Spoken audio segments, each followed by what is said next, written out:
Chapter 1. Why trying harder doesn't change anything. Most people are not lazy. They try, they start, they make plans. And for a while, things feel different. They wake up earlier, they focus harder, they promise themselves this time will be different. Then slowly everything goes back to how it was. Not because they didn't care, but because effort alone doesn't change patterns. Trying harder feels like the obvious solution. If something isn't working, you add more effort, more discipline, more pressure. That logic makes sense in short bursts. But long-term change doesn't respond to pressure. Pressure creates movement. Patterns decide direction. Most people mistake motion for progress. They feel busy. They feel exhausted. They feel committed. But nothing structural changes. When effort stops, everything resets. That reset is the clue most people miss. If the moment you relax, life snaps back to the same place, then effort was never the problem. The structure was. Think about how often people say things like, I just need to stay consistent. Consistency is important, but consistency inside the same structure produces the same outcome. Doing the same thing more intensely does not make it different. It just makes it heavier. This is why people can try for years and still feel like beginners. They keep restarting instead of progressing. Every attempt feels separate. Every effort stands alone. Nothing stacks. Trying harder inside a loop just makes the loop tighter. That's exhausting. And exhaustion is not a sign you're close to a breakthrough. It's often a sign you're pushing against something that isn't designed to move. Most change advice ignores this. It focuses on willpower, motivation, and mindset without addressing the environment those things operate inside. But willpower doesn't override structure. Structure always wins. This is why people can change temporarily, but not permanently. They change behavior without changing conditions. Eventually, old conditions pull behavior back. This creates frustration. People start blaming themselves. They say things like, "What's wrong with me?" or "Why can't I stick to anything?" Nothing is wrong with them. They're just trying to force change without redesigning the system they live in. Systems don't respond to effort. They respond to adjustment. When nothing changes despite effort, it's not because you're weak. It's because you're pushing the wrong lever. And until you learn which levers actually matter, trying harder will keep feeling noble, painful, and ineffective. In the next chapter, we're going to talk about why starting over feels productive, even though it's usually the reason nothing ever changes. Chapter 2. The cycle of starting over. Starting over feels clean. It feels hopeful. It feels like relief. You tell yourself this time will be different because this time you understand more. This time you're more serious. This time you've learned from the last attempt. Starting over gives you a sense of control. For a moment, the weight lifts. That feeling is powerful. And because it feels productive, people mistake it for progress. But starting over is not the same as moving forward. Starting over resets everything. The habits reset, the momentum resets, the identity resets. You go back to zero, just with more experience and more disappointment. Most people don't realize how often they start over. They change routines. They change plans. They change goals. Each change feels like a fresh start, but none of it builds on what came before. This creates the illusion of movement without accumulation. You're always beginning, never continuing. That pattern becomes familiar, and familiar patterns are comfortable even when they're frustrating. Starting over gives you permission to stop feeling guilty about stopping. You tell yourself the past doesn't matter because you're beginning again. But the past does matter. Not in a shameful way, in a structural way. Every restart breaks continuity. Continuity is what allows small changes to become lasting ones. Without continuity, nothing compounds. Now let's talk about why starting over feels safer than continuing. Continuing means facing the part where things are slow, unclear, and unrewarding. Starting over means returning to the exciting part. The beginning feels energetic. The middle feels dull. Most people never make it past the dull part. They interpret boredom as failure, so they restart.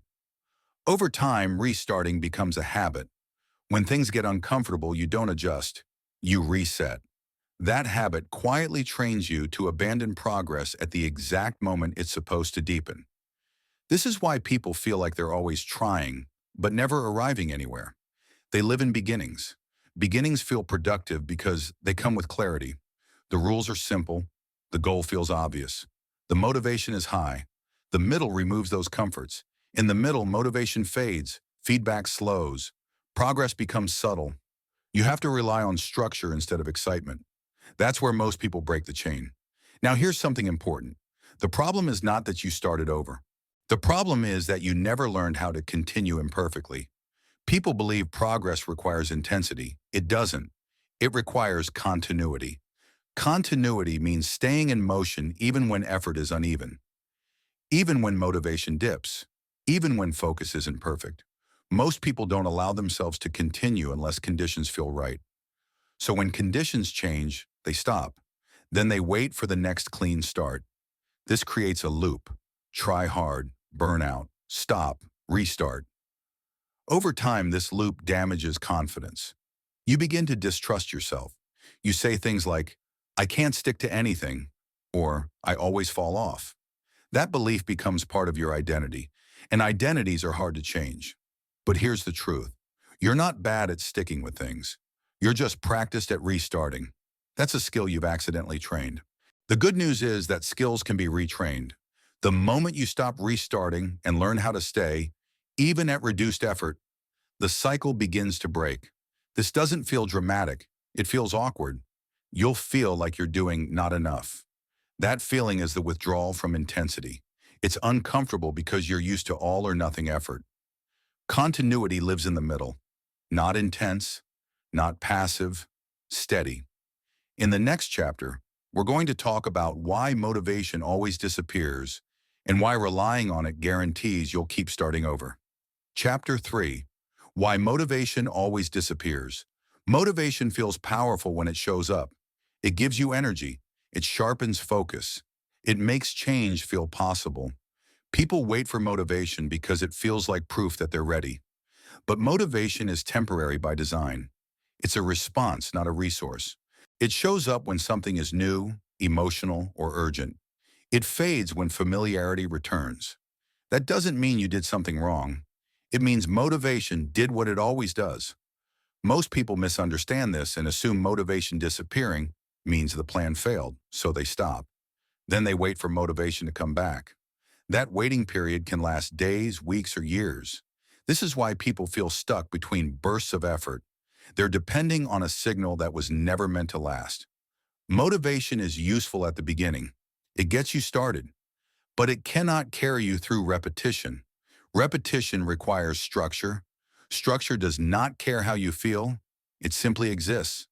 This is why people who rely on motivation struggle to maintain change. They don't build anything that functions without emotional energy.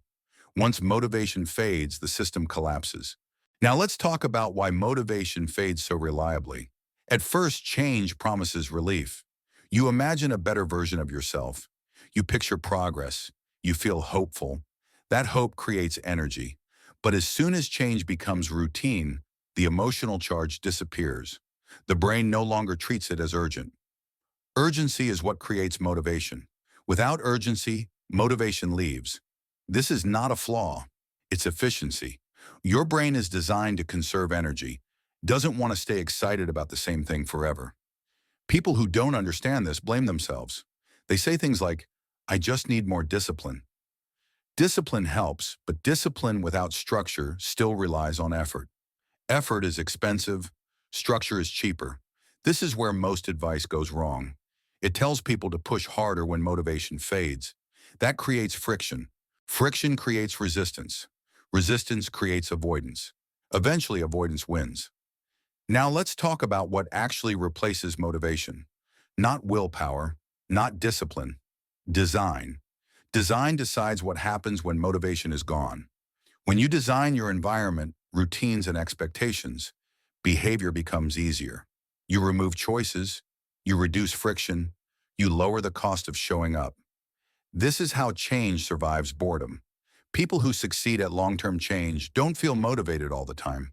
They feel committed. Commitment is quieter than motivation. Commitment doesn't spike. It doesn't inspire. It doesn't excite.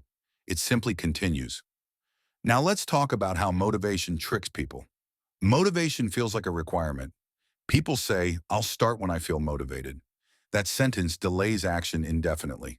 Motivation often follows action, not the other way around. Waiting for motivation is like waiting for confidence before doing something new. It rarely arrives first. People who understand this stop negotiating with their emotions. They act gently but consistently. They don't demand intensity.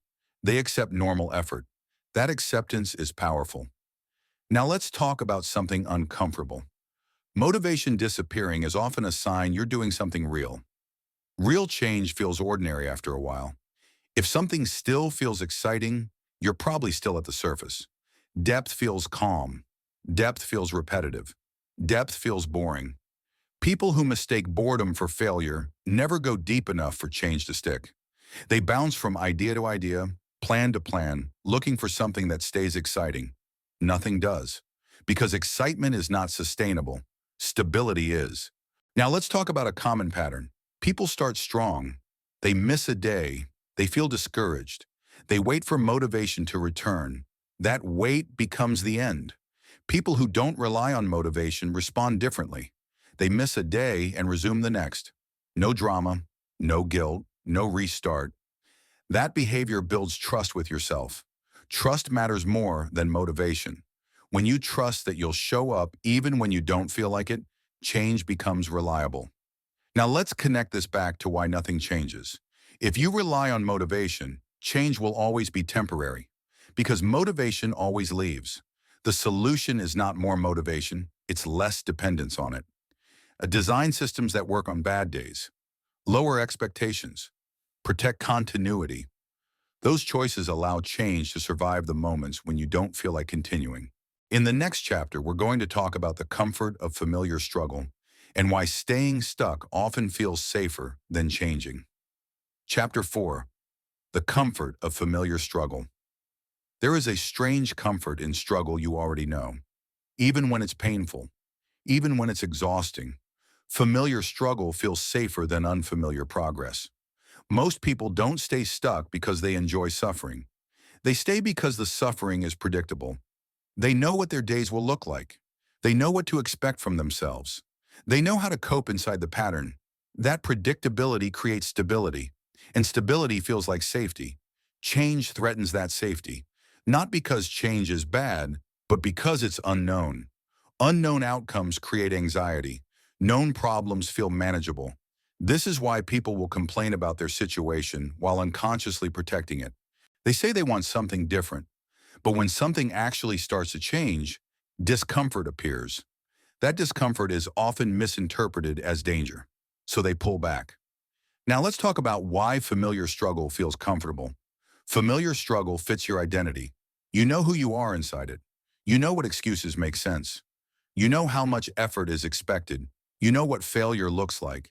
That familiarity creates a kind of psychological home. Progress threatens that home. Progress requires you to become someone slightly different. And becoming someone different, even in a positive way, can feel destabilizing. This is why people sabotage change right after it begins to work. They don't do it consciously, they just drift back. They miss routines. They relax boundaries. They rationalize small decisions. Soon they're back where they started. And oddly, there's relief. Relief because things feel normal again. Now let's talk about the role of discomfort. Discomfort is often treated as a warning, but discomfort is not danger. Discomfort is transition. Every meaningful change passes through a phase where the old identity no longer fits and the new one hasn't formed yet. That phase feels awkward. You don't feel like your old self. You don't yet trust the new version. That in-between state is uncomfortable. Most people escape it by returning to what they know. They choose familiar struggle over unfamiliar progress. This is why change feels temporary. People don't fail at the beginning. They retreat in the middle. Now let's talk about self-talk. When people feel the discomfort of change, they say things like, "This is too much right now. I should focus on other things. I'll come back to this later." Those statements sound reasonable, but they often signal a return to familiar patterns. The mind is very good at protecting identity. It will justify retreat in logical language. Now let's talk about another layer.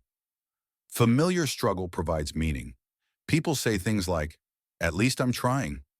At least I'm working hard. Struggle becomes proof of effort. When struggle disappears, that proof disappears too. People worry that without struggle, they'll feel lazy or undeserving. This is especially common in people who were raised to believe effort equals worth. When change reduces effort, guilt appears. That guilt pulls them back towards struggle, not because struggle is necessary, but because it feels morally safer. Now here's the truth. Progress often feels easier than struggle. That doesn't make it wrong. It makes it effective. But ease can feel suspicious to people who equate difficulty with value. They think, if this were right, it would be harder. That belief keeps them stuck. Now let's talk about what breaks familiar struggle. Not force, not motivation, awareness. The moment you notice that part of you prefers familiar struggle, its power weakens. You start seeing patterns instead of stories. You stop blaming yourself. You recognize the retreat for what it is, a protective response. Once you see that, you can respond differently. You don't need to push harder. You need to stay present. Staying present through discomfort is what allows new patterns to form. Now let's talk about staying. Staying does not mean pushing aggressively. It means not leaving when things feel awkward. It means allowing effort to feel different, less intense, less dramatic, more ordinary. That ordinariness is what makes change last. Now let's connect this back to why nothing changes. If every time discomfort appears you return to familiar struggle, nothing new can stabilize. Change needs time inside discomfort, not days, often weeks or months. Most people don't allow that. They leave too soon. But the people who stay, even quietly, eventually notice something shift. Discomfort fades. The new pattern feels normal. The old struggle loses its pull. That's how change becomes permanent. In the next chapter, we're going to talk about why identity is the real block and how change fails when identity stays the same. Chapter 5. Identity is the real block. Change does not fail because people don't know what to do. It fails because the person trying to change is still the same person inside. Most people try to change behavior without touching identity. They say things like, I want to be more disciplined. I want to be more consistent. I want better habits. Those are behavior-level goals. Behavior sits on top of identity. Identity decides what behaviors feel natural. If your identity stays the same, new behaviors feel forced. Forced behaviors don't last. They require constant effort. Eventually, effort runs out. Now let's talk about what identity really is. Identity is the story you tell yourself about who you are. I'm the kind of person who, I've always been someone who, that's just how I am. Those statements feel factual, but they're usually patterns, not truths. Identity is built from repetition. What you do repeatedly becomes who you believe you are. This is why people struggle to change. They're trying to act against years of reinforcement. Now let's talk about a subtle problem. People often try to upgrade identity without letting the old one go. They want to be disciplined without giving up being spontaneous. They want progress without releasing comfort. They want change without discomfort. That creates conflict. Identity can't hold two opposing stories at once. One will win, usually the older one. Now let's talk about why identity resists change. Identity creates predictability. Predictability creates safety. When you act outside identity, the brain senses risk, even if the change is positive. That's why doing something new feels uncomfortable. Not because it's wrong, because it's unfamiliar. Your nervous system hasn't caught up yet. Now let's talk about identity-based failure. People say things like, I'm just not consistent. I always fall off. I can't stick to things. Those statements feel honest, but they reinforce the very identity that blocks change.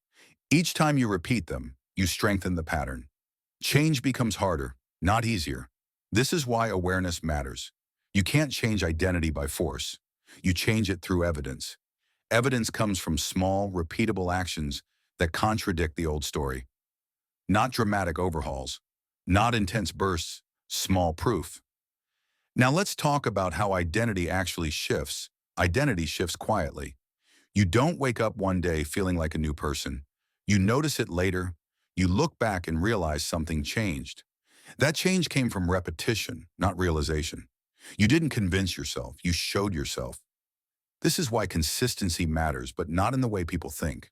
Consistency isn't about perfection, it's about frequency. How often you act in alignment with the new story. Missing days doesn't break identity. Quitting does.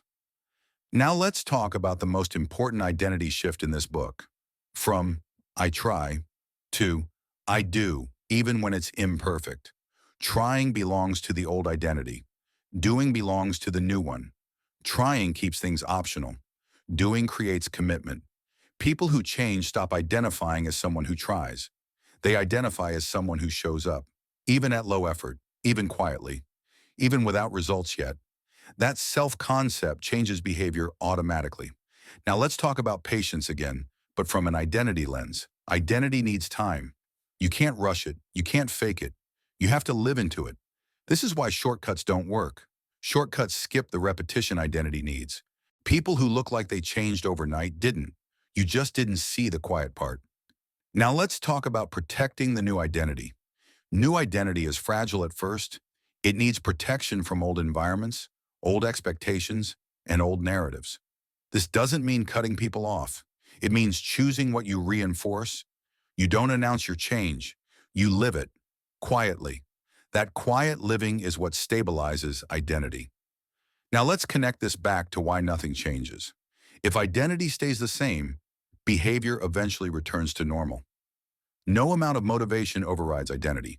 But when identity shifts, even slightly, behavior follows. Change stops feeling forced. It starts feeling natural. That's the turning point most people never reach.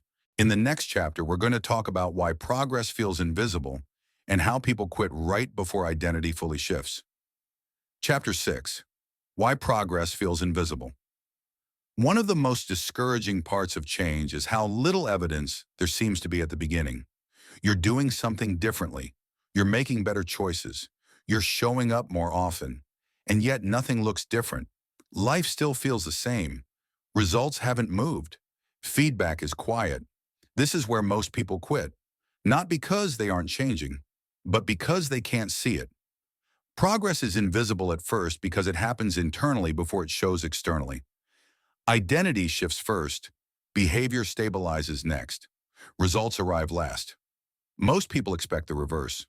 They look for results to validate behavior. When results don't appear quickly, they assume nothing is happening. That assumption kills momentum. Now let's talk about how progress actually works. Progress compounds quietly. At the beginning, each small action seems insignificant. You don't feel stronger after one workout. You don't feel smarter after one book. You don't feel different after one good decision. But those actions are not meant to be felt individually. They're meant to accumulate. People who succeed understand this. They don't judge progress day by day. They judge it over longer windows, weeks, months, years. This longer view protects them from discouragement. Now let's talk about feedback. Early change provides very little feedback. That's intentional. If feedback came immediately, everyone would change easily. Delayed feedback is what filters commitment. People who continue without feedback are the ones who eventually see results. Those results then appear sudden to outsiders. But they weren't sudden. They were delayed. Now let's talk about a common mistake. People measure the wrong things. They measure weight instead of habits, income instead of systems, motivation instead of consistency. Those measurements move slowly, but habits, systems, and consistency shift sooner. If you measure what moves first, progress becomes visible. If you measure only outcomes, progress feels absent. This is why people feel like nothing is changing even when it is. Now let's talk about emotional progress. Emotional progress often shows up as reduced friction. Things feel slightly easier. Resistance decreases. Decisions require less effort. Those changes are subtle. They don't feel like success, but they're signs that identity is shifting. Most people ignore them. They're waiting for something dramatic. Dramatic change is rare. Lasting change is quiet. Now let's talk about the danger zone. There's a point where progress is happening but still invisible. This is the most dangerous moment. You've invested effort, you've changed behavior, you haven't seen results. Quitting here feels rational. It's not working, but it is. You're just early. People who quit here often say, I tried that. They didn't fail. They left too soon. Now let's talk about patience again. Patience is not waiting. It's continuing without reassurance. That's a skill. Most people never develop it. They're conditioned to expect immediate feedback. When they don't get it, they stop. People who change train patience by staying present during uncertainty. They don't look for proof. They trust the process because they understand its timing. Now let's talk about self-trust. Progress feels invisible when you don't trust yourself yet. You're watching closely. You're second-guessing. You're checking constantly. That hyper-awareness amplifies doubt. As identity stabilizes, trust grows. You stop monitoring every action. You simply live the change. That's when progress starts showing up externally. Now let's connect this back to why nothing changes. If you quit when progress is invisible, you never reach the point where it becomes visible. Change requires a period of faith, not blind faith, but informed patience. Understanding this protects you from premature quitting. It keeps you moving when nothing seems to be happening. In the next chapter, we're going to talk about the small shifts that actually stick and how tiny adjustments can produce permanent change. Chapter 7. The small shifts that actually stick. Most people think change requires a big move, a major decision, a dramatic reset, a complete overhaul of life. That belief keeps them waiting for the right moment, waiting for more energy, waiting for circumstances to change. But lasting change rarely comes from big moves. It comes from small shifts that are easy to repeat, small enough to feel almost insignificant. That's why they stick. Big changes demand willpower. Small shifts rely on structure. Structure always wins. Now let's talk about why small shifts work when big ones fail. Big changes threaten identity. They feel like you're becoming someone else overnight. That creates resistance. Small shifts don't trigger that alarm. They feel manageable. They don't demand a new identity immediately. They allow identity to adjust gradually. This is how change sneaks past resistance. Now let's talk about what a small shift actually is. A small shift is not about doing more. It's about doing slightly different. Changing when you do something. Changing where you do something. Changing what you do first. These shifts don't feel impressive, but they alter the flow of behavior. Flow matters more than force. Now let's talk about starting points. Most people focus on outcomes. I want to be consistent. I want better habits. I want progress. Those goals are too abstract. Small shifts focus on starting points. What happens first in your day? What you do when resistance appears? What choice you make when energy is low? Starting points shape everything that follows. Change the first step, and the rest adjusts automatically. Now let's talk about friction. Friction decides behavior more than intention. If something is hard to start, you won't do it consistently. If something is easy to start, you probably will. Small shifts reduce friction. They lower the cost of beginning. This is why environment matters. If the right action is obvious and nearby, you're more likely to do it. If it's hidden or complicated, you'll avoid it. People who change don't rely on self-control. They redesign their environment so the right choice is easier than the wrong one. That's a small shift with a big effect. Now let's talk about rules. Rules sound restrictive, but simple rules create freedom. A rule like, I only work on this for 10 minutes, removes pressure. 10 minutes feels doable. Once you start, momentum often carries you further, but the rule makes starting easy. People resist rules because they want flexibility, but flexibility often leads to avoidance. Simple rules remove decision-making. Decision-making drains energy. Small rules conserve it. Now let's talk about timing. Most people try to change when they're tired. They add effort at the end of the day. That's when resistance is highest. Small shifts move effort earlier in the day, earlier in a routine. This doesn't increase effort, it reallocates it. That reallocation makes consistency easier. Now let's talk about tracking.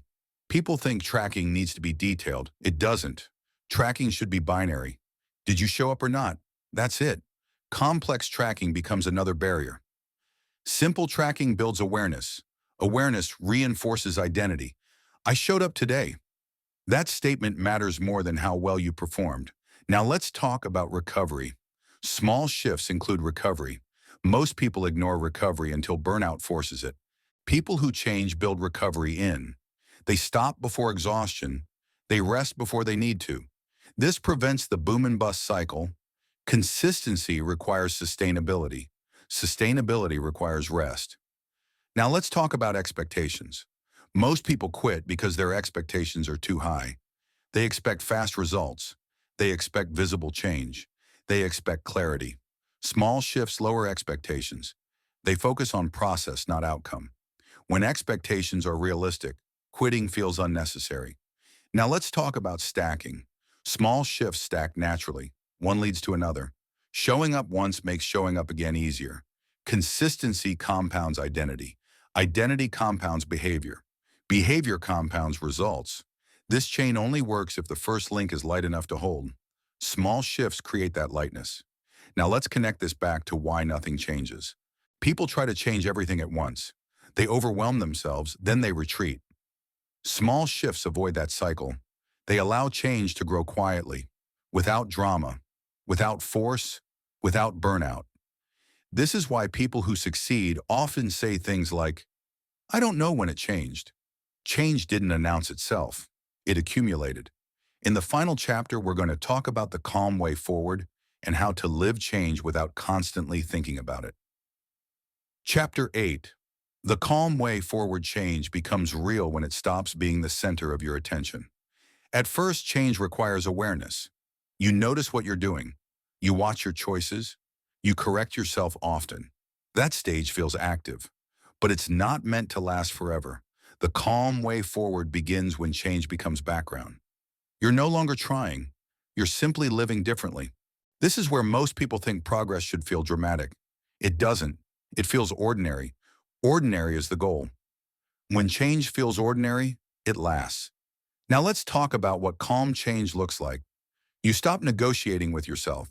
You don't debate every decision. You don't need constant reassurance. You don't analyze everything. You act, then move on. There's less internal noise. That quiet is a sign that identity has shifted. Now let's talk about effort again. Effort becomes lighter, not because you're doing less, but because you're no longer fighting yourself. When behavior aligns with identity, effort stops feeling like resistance. It feels like movement. Now let's talk about patience one final time. Patience becomes natural when you trust the direction you're moving in. You're no longer desperate for proof. You don't need dramatic results to keep going. You understand that results are lagging indicators. They'll show up when they're ready. This understanding removes urgency. Urgency is what creates panic. Calm dissolves panic. Now let's talk about comparison. Comparison fades when you're clear on your path. You stop measuring yourself against others.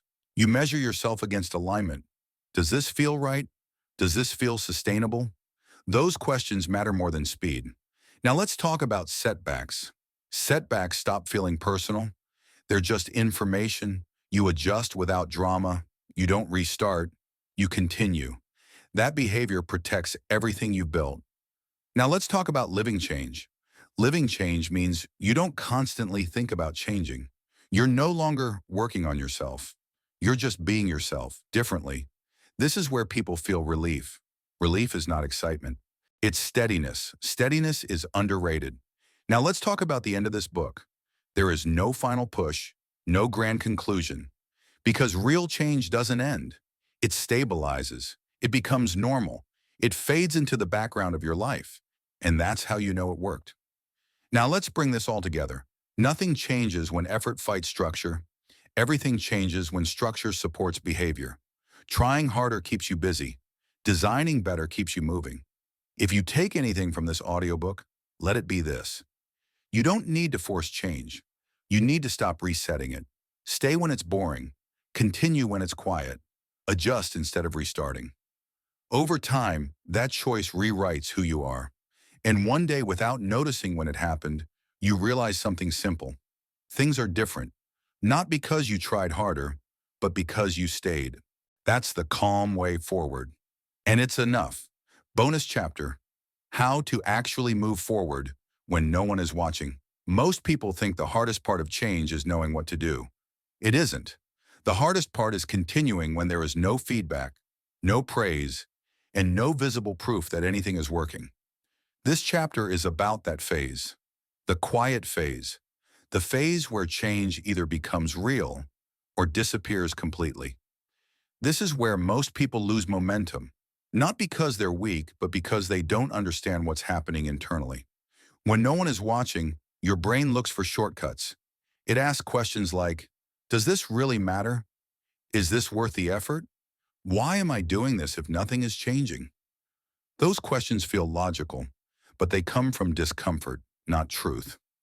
Discomfort is not a signal to stop. It's a signal that the old pattern is loosening. Now let's talk about what actually moves life forward during this phase. Not motivation, not inspiration, not big decisions. Tiny, repeatable actions done without emotional negotiation. The mistake most people make is waiting to feel ready. Readiness is rare. Progress happens when you act while feeling neutral, tired, or unsure. That's where real momentum is built. Now let's talk about the idea of momentum. Momentum is misunderstood. People think momentum feels exciting. It doesn't. Momentum feels ordinary. It feels like doing something almost automatically. When something becomes automatic, you stop noticing it. That's why people underestimate their own progress. They don't feel different because the effort no longer feels heavy. Now let's talk about the most important skill you can build. The ability to show up without checking how you feel first. This does not mean ignoring your body. It means ignoring unnecessary emotional debate. You don't ask, do I feel like this today? You ask, is this the kind of person I'm becoming? That shift matters. Identity-based action survives low motivation. Emotion-based action does not. Now let's talk about a simple process you can use every day. Not a system, not a routine, a process. Step 1. Reduce the decision to its smallest form. Instead of asking, am I going to work on this today? Ask, can I touch this for 5 minutes? 5 minutes removes resistance. Resistance is usually attached to duration, not action. Starting is the real barrier. Step 2, remove performance expectations. You're not trying to do your best. You're trying to show up. Showing up builds identity. Performance comes later. Most people quit because they demand quality too early. Quality emerges from repetition. Step 3, stop when you want to continue. This is important. Stopping early trains sustainability. It teaches your nervous system that effort does not equal exhaustion. This prevents burnout. People who always push until tired train avoidance. People who stop early train return. Return matters more than intensity. Now let's talk about boredom. Boredom is not failure. Boredom means novelty has passed. This is where progress actually begins. When something is boring, it no longer requires emotional energy. That's good. Boring things are easy to repeat. Repeatable things compound. Most people chase excitement and accidentally avoid compounding. Now let's talk about time. Change takes longer than people expect, but not because it's hard, because it's subtle. You don't wake up one day transformed. You wake up one day less reactive, less frustrated, less lost. Those changes are easy to dismiss. Don't dismiss them. They're evidence that something is shifting underneath. Now let's talk about self-trust. Self-trust is not built by success. It's built by reliability. Every time you show up when it's inconvenient, you prove something to yourself. Not loudly, quietly. That quiet proof accumulates. Eventually, you stop questioning yourself. You stop restarting. You stop doubting. You stop negotiating. That's when life starts moving forward without friction. Now let's talk about a hard truth. No one is coming to validate this phase. No one will clap. No one will notice. No one will encourage you consistently. This is not a flaw. This is the filter. The absence of validation separates people who change from people who try. People who change learn how to validate themselves. They don't need excitement to continue. They don't need permission. They decide once, then act calmly. Now let's talk about how people accidentally sabotage themselves here. They add too much. Too many goals, too many rules, too many expectations. Complexity feels productive. It isn't. Complexity creates fragility. When life gets busy, Complex systems collapse. Simple systems survive. One action, one priority, one direction. That's enough. Now let's talk about forward movement in real terms. Forward movement does not mean constant progress. It means fewer resets. If you stop restarting, you're moving forward. Even if progress is slow, even if effort is uneven, restarting is what keeps people stuck. Continuation is what frees them. Now let's talk about how to use this audiobook properly, not as motivation, not as pressure, as a reminder. A reminder that change is quieter than you expect, slower than you want, simpler than you think. You don't need to overhaul your life. You need to stop abandoning it every time things get uncomfortable. Stay, adjust, continue. That's the entire strategy. Now let's talk about something most people never hear. You are not behind. You are not late. You are just early in the part no one talks about. The invisible part, the boring part, the part where identity shifts before results show. This is where real change happens. If you stay here long enough, life stops feeling like something you're constantly fixing. It starts feeling like something you're living. And that's the goal. Not perfection, not constant growth, not endless improvement. Alignment, quiet, steady, sustainable. If nothing else sticks from this book, let this stick. You don't need to be intense. You don't need to be exceptional. You don't need to be motivated. You just need to keep showing up without resetting your progress. That's how people quietly change their lives, and that's how it lasts.